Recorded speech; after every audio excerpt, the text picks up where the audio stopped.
Jayo Radha Madhava Kunja Bihari.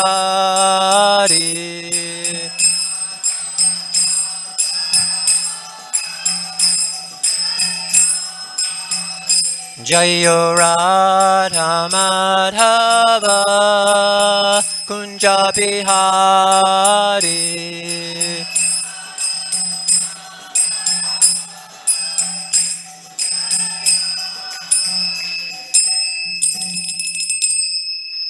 Jayam Vishnupad Padamamsa Parvajikacharya Asto Tarasata Shishimad. His Divine Grace A.C. Bhaktivedanta Swami Prabhupada Ki Jai. Jayam Vishnupad Padamahamsa Parvajikacharya Asto Tarasata Shishimad. Shringa Guru Srila Bhakti Siddhanta Saraswati Goswami Maharaj Ki Jai. Ananti Koti Vaishnavinda Ki Jai. ISKCON BBT Founder Acharya Srila Prabhupada Ki Jai.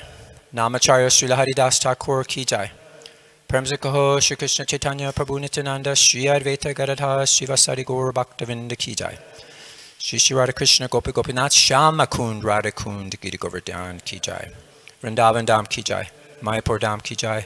Navadvip Dham Ki Jai. Jagannath Puri Dham Ki Jai. New Dwarka Dham Ki Jai. Their Divine Lordship Shri Shri Rukmini Dwarkadis Ki Jai. Their Divine Lordship Shri Shri Jagannath Baladev Shrimati Subhadra Ki Jai. Their Divine Lordship Shri Shri Gaurnitai Ki Jai. Srimad Bhagavatam Ki Jai.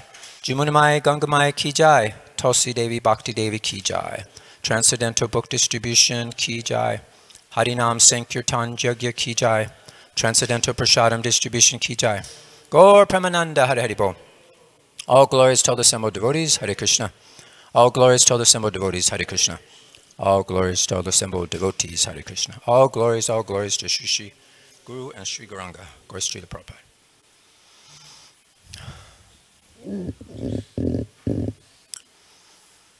Om Namo Bhagavate Vasudevaya.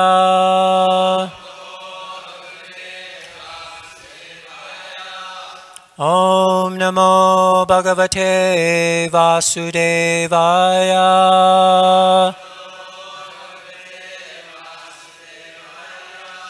Om Namo Bhagavate Vasudevaya.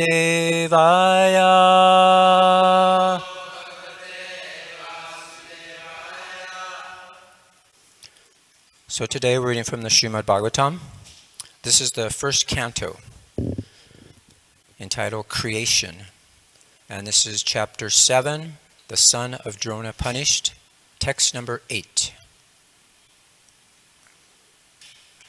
Sa Samhitam Bhagavatim Sa Samhitam Bhagavatim Kritvanukramya Chatma Jam Kritvanukramya Chatma Jam Sukham Adyapayam Asa Sukham Adyapayam Asa Nivriti Nirantam Muni Nivriti Niratam Muni Sa Samitam Bhagavatim Kritvanu-kramya Chatmajam Sukhamadhyapayamasa Nivriti Nirantam Muni Sa Samitam Bhagavatim Kritvanu-kramya Chatmajam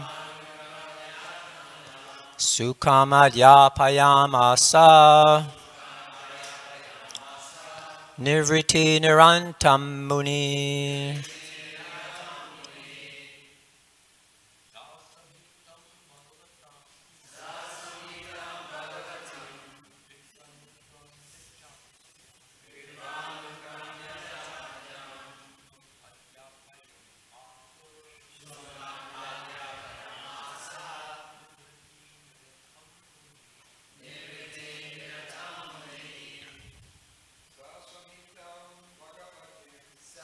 Samitam Bhagavatim Anakamya Jatmadam Kamatmya Namasya Nivratyam Kamuni Samitam Bhagavatim Mamya Jatmadam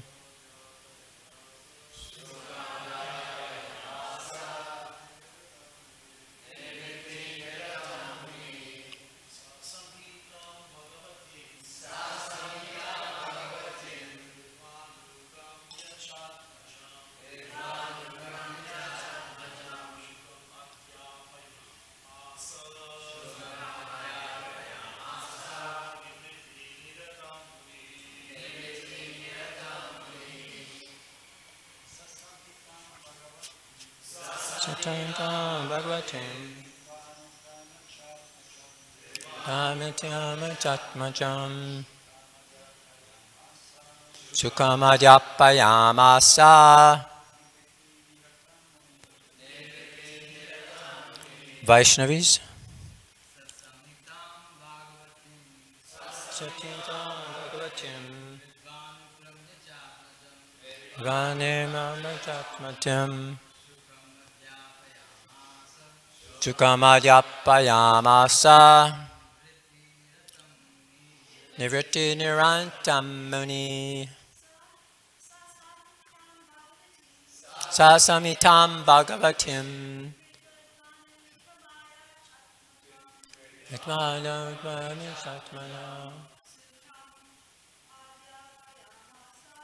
Sukamadhyapayamasa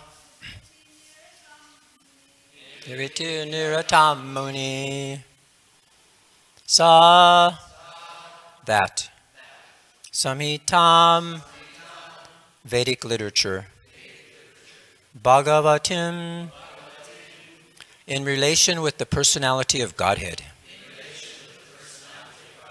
Kritva having done Anukramya by correction and repetition Cha and Atmajam, his own son. Sukam, Shukadev Goswami. Adyapayam, taught. Nivritti, path of self-realization. Nirantam, engaged. Muni, the sage. Translation and purport by Srila Prabhupada. The great sage Vyasadeva, after compiling the Srimad Bhagavatam and revising it, taught it to his own son, Sri Sukadeva Goswami, who was already engaged in self-realization. Please repeat. The great sage Vyasadeva, after compiling the Srimad Bhagavatam and revising it, taught it to his own son, Sri Sukadeva Goswami, who was already engaged in self-realization. Purport. Srimad Bhagavatam is the natural commentation on the Brahma Sutras compiled by the same author. This Brahma Sutra or Vedanta Sutra is meant for those who are already engaged in self-realization. Srimad Bhagavatam is so made that one becomes at once engaged in the path of self-realization simply by hearing the topics. Although it is especially meant for the Paramahamsas, or those who are totally engaged in self-realization, it works into the depths of the heart of those who may be worldly men. Worldly men are all engaged in sense gratification.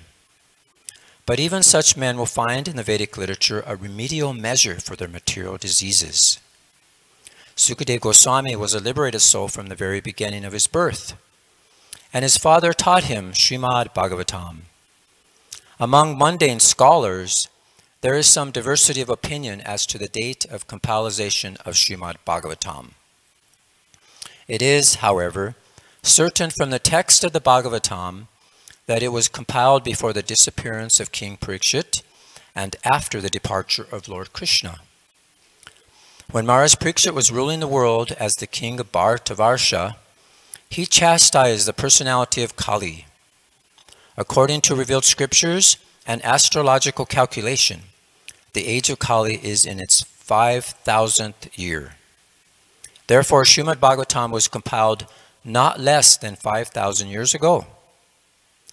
Mahabharata was compiled before Srimad Bhagavatam, and the Puranas were compiled before Mahabharata. It is an estimation of the date of compilation of the different Vedic literatures. The synopsis of Srimad Bhagavatam was given before the detailed description under instruction of Narada. Srimad Bhagavatam is a science for following the path of Nivritti Marga. The path of Pravritti Marga was condemned by Narada. That path is a natural inclination for all conditioned souls.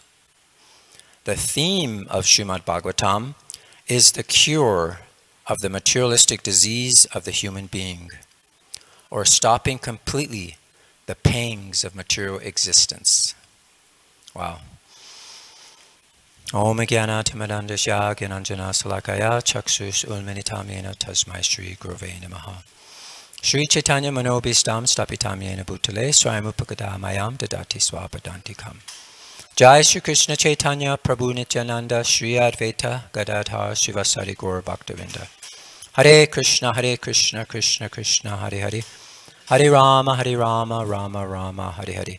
Vanchakopa Tubhyascha Kripa Sindhu Bevacha Patitanam Pavanebhyo Vaishnavebhyo Namo Namaha. Sasamitam Bhagavatim Kritvanu Kramya Chatmajam Sukham Adyapayam Asa Nivritti Nirantam Muni. The great sage Vyasadeva, after compiling the Srimad Bhagavatam and revising it, taught it to his own son Sri Sukadeva Goswami, who was already engaged in self-realization.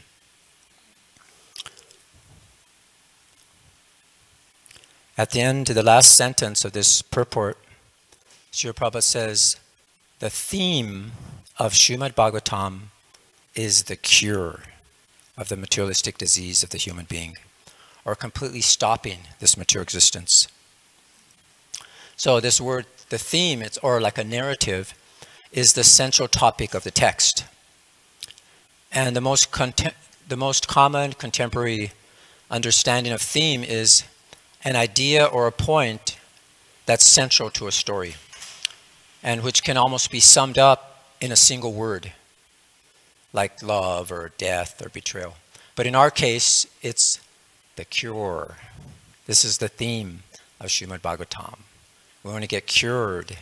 And this is the whole purpose of the Vedas. We're so fortunate to have these Vedic literatures, especially the Srimad Bhagavatam and the Bhagavad Gita, because these particular books were handed down in disciplic succession, without change, without adulteration. It's completely pure.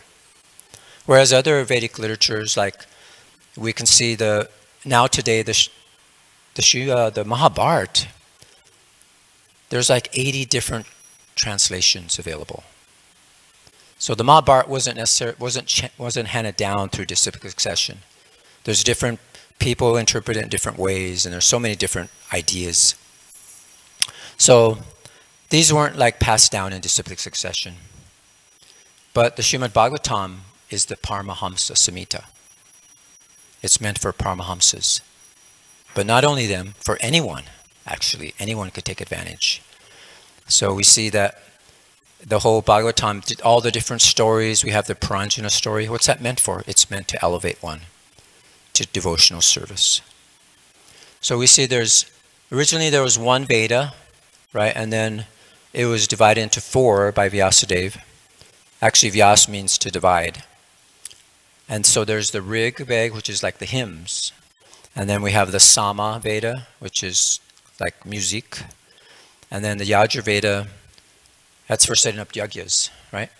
You know, all the different details of what kind of stick you have to put in the fire. It has to be shaped like a hand. It has to be shaped like a cup, you know, different things. All the details are there. And then there's the Atharva Veda, which teaches us how to use weapons or how to curse people. So this is not so important in the Vaishnavas, but these other are a little more. So the Upanishads then are there, and they help us get closer. Actually, Upanishad means one who's related or close to. So the Upanishads are mostly about the disciple approaching the spiritual master or the guru. So this is what it means, the Upanishads. Like there's that word Upendra, which means the younger brother of Indra, right? So Upa means like it's related to. So these are, helps us get closer to understanding and approaching the spiritual master. So then as mentioned in this purport, it talks about the Vedanta Sutras or the Brahma Sutras. So these are the commentaries on the Upanishads. So the Upanishads are actually very difficult to understand, for most people. But also the Vedanta Sutras, sutra means a very concise statement, like Atato Brahma Jignasya. So it's like a packed statement. If you know what that means, like now is the time to inquire into the Absolute. But where's the Absolute? You have to know how to unpack it. Or there's so many different other like Janma Yasya, Yashata, how does that go? Janma Yasya in the Srimad Bhagavatam, talks about that. So these are very difficult to understand. So these Upanishads are there. They're actually meant for very intelligent people who can unpack them. And then we have the different commentaries from different sampradayas on the Vedanta Sutras. So like Ramanujacharya, he did his own commentary on them. It's called the Srivasa, or the Lakshmi commentaries. But our commentary is the Srimad Bhagavatam. So we have that. It's very fortunate. And also we have another one. It's called the Govinda Vyas by Baladev Vidyabhusana. So this Srimad Bhagavatam, as Prabhupada says, is a commentary on the Vedanta. And it's meant for everybody to be read. And if one sincerely reads this and submissively inquires, then he can actually become a pure devotee. So that's what Prabhupada wants us to read the book in a very systematic way so we understand the science of Krishna consciousness. And that way we can approach Krishna in the 10th canto. But even though Prabhupada says that, he gave us the Krishna book so that we can immediately get into the nectar of the 10th canto. But we're seeing it through the eyes of Srila Prabhupada's purports.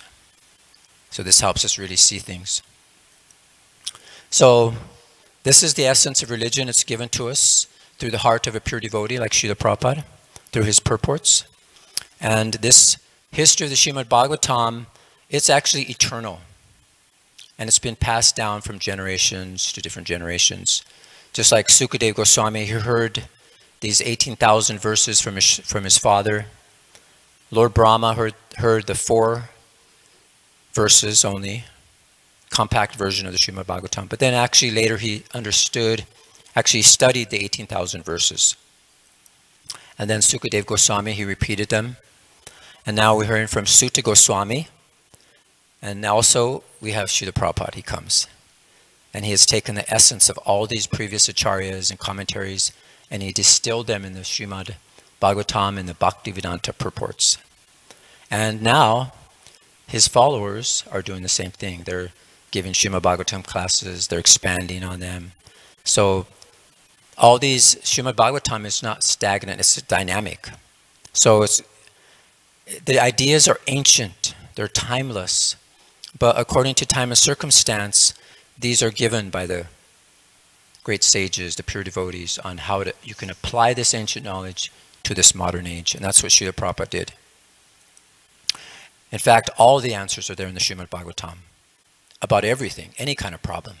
Just like with the theme of this Srimad Bhagavatam is the cure. So obviously the theme of the class is going to be a cure also. So we're all talking about how to cure. So we can see all the problems of this modern day. And in the Srimad Bhagavatam, all the solutions are there. If you go about everything. So we're blessed. And if we relish this message in association with devotees, which is one of the most 5 potent forms of this Vaidhi Bhakti, then it'll get more and more relishable, you get more and more realizations. then you'll actually be able to hear. You become pure and you can hear. And then once you hear, you act on it. Just like Srila Prabhupada, he heard so much and he identified his audience and he figured out how to address the Western countries.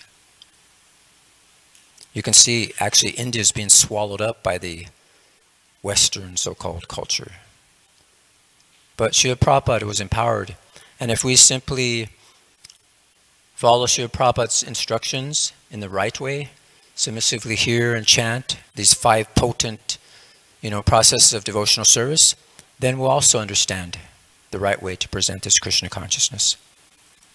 So in the purport, this word condemned is there. It's referring to Narada Muni, who condemned Vyasadeva for compiling these Vedic literatures, which actually recommend Pravriti Marga, which is enjoyment. And that was in the 5th chapter, actually the 15th text. In the purport there, Srila Prabhupada talks about this. He says, actually this is the verse. The people in general are naturally inclined to enjoy, and you have encouraged them in that way in the name of religion. This is verily condemned, and is quite unreasonable, because they are guided under your instructions. They will accept such activities in the name of religion and hardly care for prohibitions. So this is what happened. So Prabhupada mentions here in the purport, Srila Vyasadeva's compilation of different Vedic literatures on the basis of regulated performance of fruitive activities, as depicted in the Mahabharata and other literature, is condemned herewith by Sri Narada.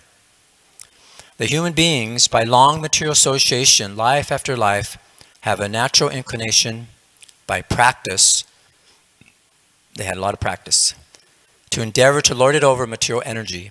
They have no sense of the responsibility of human life. This human form of life is a chance to get out of the clutches of the illusory matter. It's the cure. The Vedas are meant for going back to Godhead, back to home. To revolve in the cycle of transmigration in a series of lives numbering 8,400,000 is an imprisoned life for the condemned, conditioned souls. So we see we're condemned. All of us are condemned. And it's like a prison. The whole material world is like a prison. The human form of life is a chance to get out of this imprisoned life. And as such, the only occupation of the human being is to reestablish his lost relationship with God. Under the circumstances, one should never be encouraged in making a plan for sense enjoyment in the name of religious functions. Such diversions of human energy result in a misguided civilization. So what happened, they had regulations for how to slaughter an animal. So then, they would follow that for a while. But then after a while, they just as mentioned here, they just neglect the principles. And then they start having mass slaughterhouses. As we see today, it's happening. So that's why Narada Muni can foresee this, and he condemned it. Because when people use this just to take advantage, because they don't forget. They don't take it up seriously, so they forget all this. And again, in the purport, Srila Prabhupada says, this compromising spirit of Vyasadeva is directly condemned by Narada, who advised him to directly proclaim that the prime necessity of life is to realize one's eternal relation with the Lord and thus surrender to Him without delay. And Prabhupada also mentions, it's like a patient, he's suffering from a particular malady, and he's inclined to accept foods that are going to make him even more sick. But the expert physician doesn't let him do that. He's very strict. He doesn't compromise with the patient. So in the same way, we have to also be discouraged in this Pravriti Marga and not engage in sense gratification. So there's an interesting story in the Krishna book, which Srila Prabhupada gave us, and it talks about what it means to be condemned. And we can see there's different pastimes. There's that pastime where Srila Prabhupada, Krishna's father, they were performing some sacrifices at night by the bank of the Sarasvati. And what happened is Nanda Maharaj got swallowed up by this huge snake. And he was crying out, help, Krishna, help. I'm being eaten up by this snake, help, help. And all the cowherd, men and people there were trying to hit him with torches and do so many different things, but it was no use until Krishna came and actually just kicked him a little bit. And then he was transformed into this very beautiful personality. And Krishna said, "Oh, you appear to be a very nice demigod, and you're favored by the goddess of fortune. How is it that you performed such an abominable act, and you got the body of this serpent?" So then he tells the story. He said, "In my previous life, I was Vidyahara, and I was known all over the world for my beauty. And I used to travel all over the world with my airplane. And then while traveling, I saw this sage named Angira, and he was really ugly. So then, I'm so beautiful, then he just started to criticize him. You see, and then he was cursed. He was condemned. So just see, by pride, it's the first, it causes us to fall and be condemned. So he was condemned by this great sage, Angira, to become a serpent. So this is what happened. So Prabhupada mentions here in the Krishna book, he says here, I was condemned by the great sage to assume a form of a serpent. One should note here that before being favored by Krishna, a person is always under the modes of material nature. However elevated he may be materially, Vidyahara was a materially elevated demigod, and he was very beautiful. He also held a great material position and was able to travel all over by airplane. Yet he was condemned to become a serpent in his next life. Any materially elevated person can be condemned to an abominable species of life if he is not careful. It is a misconception that after reaching the human body, one is never degraded. Vidyahara himself stated that even though he was a demigod, he was condemned to become a serpent. But because he was touched by the lotus feet of Krishna, he immediately came to Krishna consciousness. He admitted, however, that in his previous life he was actually sinful. A Krishna conscious person knows that he is always the servant of Krishna. He is most insignificant, and whatever good he does is by the grace of Krishna and the spiritual master. So here again we're bringing the importance of the association of the great devotees like the spiritual master. So he went on to say, that he was proud and all these things, and now he's, condemned. But Prabhupada ends that pastime and says, a snake is considered to be most cruel and envious living entity, but those who are human beings and are envious of others are considered to be even more vicious than snakes. The snake can be charmed or controlled by mantras and herbs, but a person who is envious cannot be controlled by anyone. And then Prabhupada mentions also there the cure, the medicine. And there was a nice lecture by Srila Prabhupada. I think this was in New Vrindavan, yeah. It was in New Vrindavan in 1969. It was an initiation ceremony. And Srila Prabhupada was talking about initiation. And he said here that, how does he say it? He says if you forget Krishna, then there's a chance of, he said, just like medicinal science, if someone has an epidemic disease, then he gives a vaccination. And he said, just like in Los Angeles, you gave me a vaccination. And what is this? There was the Hong Kong flu going around at that time. And he said, oh yeah, the Hong Kong flu. So everyone took the vaccination. So our Hargriva Prabhu took me also. All right, let us have. So there was no attack. Fortunately, there was no attack. So similarly, this world is Hong Kong flu, Maya, is always ready to attack, always. So we have to take the injunction, this anti-vaccine, Hare Krishna, Enichi Asodi Maya Nasibaro Lagi, so Bhaktivinoda Thakur. So he says the song, Jeev Jago, Jeev Jago, I have brought this medicine for killing this Hong Kong flu of Maya. Enichi Asodi Maya Nasibara Lagi. Harina Mahamantra Lao, now take. So this is Prabhupada talking about the cure there. And this is that nice song by Bhaktivinoda Thakur, Jeev Jago. People who know that song. Jeev Jago, Jeev Jago, Gora Chandra Bole, Kotani Drajayo Maya, Pisachira kole. So we'll just go to the fourth verse. Enechi asodi maya nasi bara lagi harinama mahamantra talao tumi magi. That's what Srila Prabhupada quoted. I have brought the medicine that will wipe out the disease of illusion from which you are suffering. Take this Mahamantra. Hare Krishna, Krishna Krishna, Hare Hare, Hare Rama, Rama Rama, Hare Hare. So that's our goal. And if you chant Hare Krishna, like Haridas Thakur said, that simply by chanting Hare Krishna, you can get liberation. So he says, that's that verse, Koti Janma Brahma Janmi Ye Mukti Naya. It says, after many millions upon millions of births, when one is complete in absolute knowledge, one may still not be able to attain liberation. Yet this man says that one may attain it simply by waking a glimpse of the holy name. So Haridas Thakur said, why are you doubtful? The revealed scriptures say that one can attain liberation simply by a glimpse of offenseless chanting of the holy name. So that's Namabhyas. That's the clearing stage. So it's not like pure chanting, but just from the clearing stage, just like the sun's not up, but you can still see the light, things become clear. So in the same way we're chanting Hare Krishna, that actually causes liberation, you know, if you're not making offenses.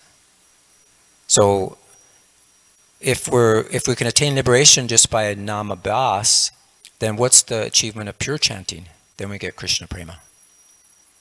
So it's not enough just to stay on the Namabhyas platform, because from that platform, it's easy to make offenses, or you could fall down from that platform. That's where a lot of people have fallen down from that platform. So we have to actually come to the pure stage. It's like, say you're in prison and you get out, you're like liberated, that's liberation. But what do you do when you get out? You got to have some place to go, you have to have some money, some friends, some place. So like, then achieving the love of God is like, you get out of prison, or you're a lost son, and then you go back home to your father, who's the king, and you're a prince. And you enjoy all the wealth and the opulence of the father.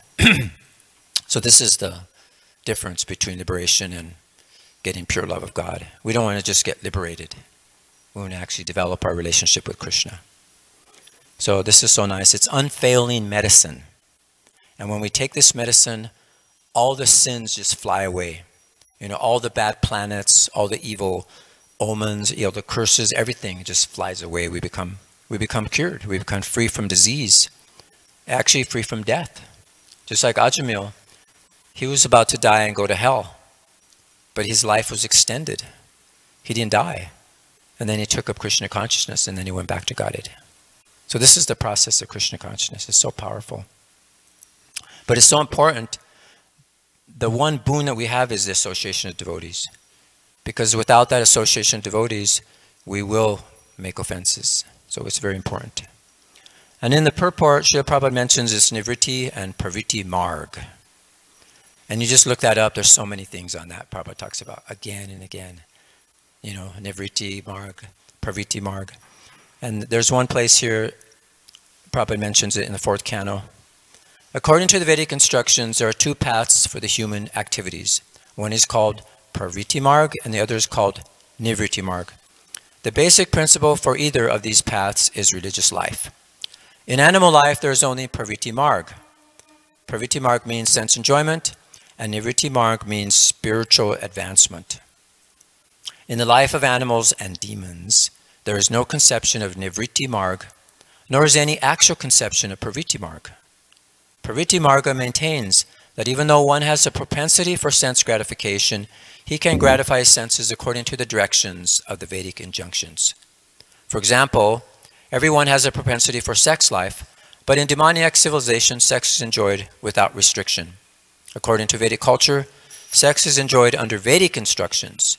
Thus, the Vedas give directions to civilized human beings to enable them to satisfy their propensities for sense gratification. So that's Pravritti Marga. But in Nivritti Marga, there's no sex life at all. So this is a pastime, this 4th canto, 25th verse is Paranjana. And this is, in this particular chapter, this woman is advocating Pravritti Marga. She's saying, you know, that we should discourage this this Nivritti Marga and just engage in Pravritti Marga, because she said the yatis or the transcendentalists, they're only concerned with spiritual life, kaivalya, but they can't imagine the happiness of Pravritti Marg. You know, if you follow the Vedic principles, you can enjoy a materialistic way of life. You know, you become happy, you know, you get promoted to the heavenly planets, you have all kinds of opulences like sons and grandsons, and you know, you get all these, and you can perform all these religious functions. But what are the functions that they do? They're functions for birth, death, old age, and disease, isn't it? All the functions that we perform is for these things. So they get attached, not minding birth, old age, disease. They just get attached to performing these functions, you know, these ritualistic functions. This is the Pravritti Marga. So one engages that. Prabhupada mentions that you're actually deprived of any glorious end in life. He does not care for the transcendental spiritual life. In this age of Kali especially, no one is interested in spiritual advancement. Even though it is sometimes found that one may be interested in spiritual advancement, he is most likely to accept a bogus method of spiritual life, being misguided by so many pretenders. So this is the danger. And, you know, we have to be very careful. So Prabhupada mentions, the Krishna consciousness movement is pushing forward the publication of Srimad Bhagavatam, as explained, especially for understanding of the modern civilized man to awaken him to his original consciousness. So we're going from darkness to light. And then Prabhupada says in the 6th canto, that since Maharaj Parikshit was a Vaishnava, when he heard the descriptions at the end of the 5th canto, that's the hellish planets, he was very much concerned with how to liberate the conditioned souls from the clutches of Maya and take them back home, back to Godhead. Therefore, he reminded his spiritual master, Sukadev Goswami, about the Nivritti Marga, or the path of liberation, which he had described in the 2nd canto. So he's very concerned, and these are the qualities of a Vaishnava. They're very concerned for the conditioned souls. So he was very mercifully inclined to help these conditioned souls in the hellish planets and what is best for them. So he said, please describe this in Nivritti Marga again. And Prabhupada mentions in the 7th canto again, our Krishna consciousness movement is therefore training devotees to give up the Pravritti Marga and accept the Nivritti Marga in order to return home back to Godhead. This is a little difficult to understand, but it is very easy if one takes the Krishna consciousness seriously and tries to understand Krishna. A Krishna conscious person can understand that performing yajna according to the Karmakanda system is a useless waste of time, and that merely giving up the Karmakanda and accepting the process of speculation is also unfruitful. And therefore he quotes that Narottama Das Thakur in his Prema Bhakti Chandrika. A life of Karmakanda or Jnanakanda is like a poison pot, and one who takes to such a life is doomed. In the Karmakanda system, one is destined to accept birth and death again and again. Similarly, with Jnanakanda, one falls down to the material world. Only worship the Supreme only worship of the Supreme Person offers one a safety of going home, back to Godhead. So there's so many quotes. Prabhupada talks about this Pravritti Marga and the Nivritti Marga because of our propensity, like children, to play. You know, that's Pravritti Marga. But we have to become serious and actually follow the instructions of the Vedas and get educated from these teachers of the Bhaktivedanta masters, spiritual masters. And in the Madhya Lila, also again, when Krishna was talking to Uddhava, he was talking to him about these two kinds of Vedas. There's the one for Pravritti and Nivritti, which we discussed, and they're meant for higher understanding. So he talks that again to Uddhava Prabhu. So this is a very rare opportunity that we have. Can you imagine? We have these Vedic literatures. They're handed down in disciplic succession without change. They're pure. So we have perfect knowledge, you know, on the theme of life. What is that? To get cured of this materialistic disease. And we're also fortunate to have this human form of life, as mentioned, after 8,400,000 species. We get to the human form. We can actually understand. We have some intelligence. And not only that, but we're fortunate to be born in the golden age of Lord Chaitanya Mahaprabhu. Lord Chaitanya only appears in one day of Lord Brahma. That's like one Kali Yuga in every 1,000 cycles, right? So now we're in the Vaivavasta Manu. That's when Lord Chaitanya appears. First, actually, Lord Chaitanya appears, in the Dwapara Yuga, in the 28th Divya Yuga. So then Lord Chaitanya appears in the Kali Yuga, that same Divya Yuga. So Lord Krishna and Lord Chaitanya, they appear once in a day of Brahma. And that's once in 14 Manvana avatars. And each of 71 Divya Yugas in duration. Can you imagine the time? So from the beginning of Lord Brahma's day, that's like 4,300,000 years. And then 6 Manus appear and disappear before Lord Krishna and Lord Chaitanya appear. So it's like 1,975,320,000 years of the day of Brahma elapses before the appearance of Lord Chaitanya. That's described in the Adi Lila 310 if you want to go check it out. So even the demigods, they desire to take birth here in this golden age. When these ill effects of this Kali Yuga, they're temporarily set back. And the method of achieving Krishna is so simple. But we're also so fortunate because of Srila Prabhupada. We would never have known about this golden age if it wasn't for Srila Prabhupada. We've wasted our lives in this Pravritti Marga. So we're fortunate to be not only born in this time, in this golden age, but also after Srila Prabhupada's appearance. You see how fortunate. Just without Srila Prabhupada, we would have remained completely in ignorance. Prabhupada mentions like swine, they can't distinguish between garbage or gold. But we're in this, instead of the garbage age, we should be in the golden age. Take advantage of the human form of life.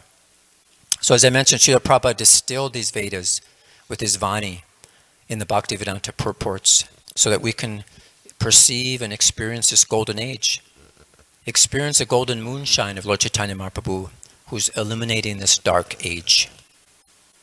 So Prabhupada mentioned in a morning walk in Paris in 1974, he said, yes, always remember this grace of the Lord and utilize it. And then we'll end with this. Prabhupada gave a Srimad Bhagavatam class in New York in 1975. He said, so this Krishna consciousness movement means, on behalf of Lord Chaitanya Mahaprabhu, we are canvassing from door to door. My dear sir, you are very intelligent, but you are suffering always. Take this medicine. Chant Hare Krishna. Sorry. So thank you very much. Any comments or questions? Realization? Yes, Rabindranath Prabhu.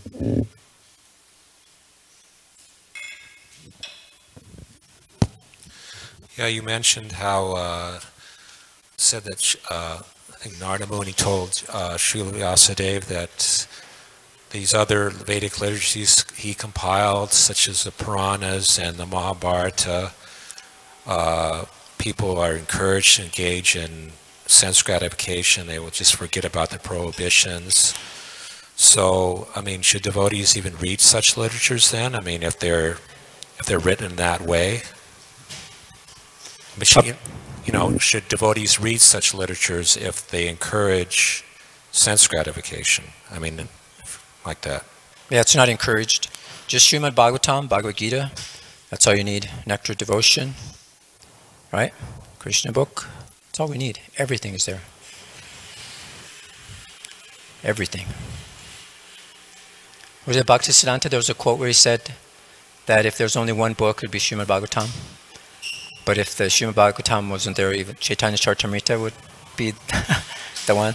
So we have Bhagavad Gita as a graduate study, Srimad Bhagavatam is a postgraduate study, and then Chaitanya Charitamrita is the postgraduate study. Lord Chaitanya came, he didn't preach so much, but he gave us his example on how to act. And he was a great exponent of the Srimad Bhagavatam. So it's very powerful. Yeah, so it's not encouraged. All throughout, just look up the quotes in Nivriti Marg, Parviti Marg. There's so many quotes after quotes. Prabhupada says we don't need this karma kanda, we don't need all these jagyas, all these things. All they're meant for is like, just birth, death, old age, and disease. You just, okay, I'm attached to a jaga at my birth, at my death, at my old age, my disease. It's not necessary. Thank you, that's a nice question. Any other questions or comments? Yes, Maharaj.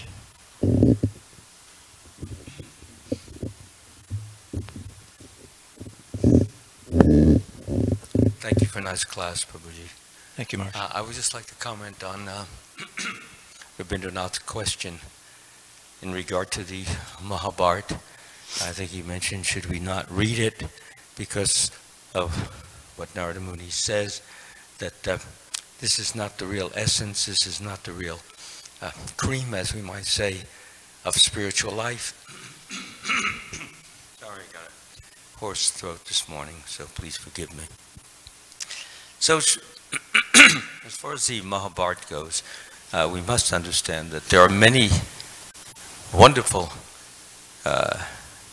penetrating instructions that they have for us to offer, spiritual instructions for us to offer. Otherwise, Srila Prabhupada himself would not have been quoting it so many hundreds, if not thousands of times in his lectures. So Mahabharata does have a lot of mundane talk in it about fighting and conquering and all of this kind of thing.